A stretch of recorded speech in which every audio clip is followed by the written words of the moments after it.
గర్భధారణ సమయంలో పాదాల వాపు కారణం ఏంటి? 9 నెలల గర్భధారణ సమయంలో మహిళలు అనేక శారీరక మరియు మానసిక మార్పులకు లోనవుతారు. ఈ సమయంలో శరీరంలో అనేక రకాల హార్మోన్ల మార్పులు సంభవిస్తాయి. దీని కారణంగా అనేక రకాల శారీరక మరియు మానసిక సమస్యలు ఒకేసారి తలెత్తుతాయి. గర్భధారణ సమయంలో మహిళలు సాధారణంగా వాంతులు, తలనొప్పి, చర్మ సమస్యలు మొదలైన సమస్యలను ఎదుర్కొంటారు. గర్భధారణ సమయంలో శరీర బరువు కూడా పెరుగుతుంది. ఇది కాకుండా చాలా మంది గర్భిణీ స్త్రీలకు గర్భధారణ సమయంలో, ముఖ్యంగా చివరి నెలల్లో తరచుగా పాదాలు వాపు రావచ్చు.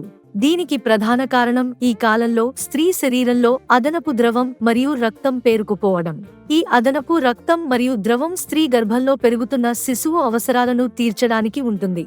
దీని కారణంగా గర్భధారణ సమయంలో కాళ్లపై మాత్రమే కాకుండా చేతులు మరియు శరీరంలోని ఇతర భాగాలపై కూడా వాపు కనిపిస్తుంది. ఇది కాకుండా ఎక్కువసేపు కూర్చోవడం, ఎక్కువ కెఫిన్ మరియు ఉప్పు తీసుకోవడం వల్ల కూడా పాదాలలో వాపు వస్తుంది. కాళ్లు ఎక్కువసేపు వేలాడుతూ కూర్చోవడం వల్ల కూడా కాళ్లలో నొప్పి వస్తుంది. అయితే ఇది తాత్కాలిక సమస్య. ఇది డెలివరీ తర్వాత కొన్ని రోజుల తర్వాత దానంతటా అదే తగ్గిపోతుంది. కానీ డెలివరీ తర్వాత కూడా ఈ సమస్య కొనసాగితే మీరు వెంటనే వైద్యుడిని సంప్రదించాలి.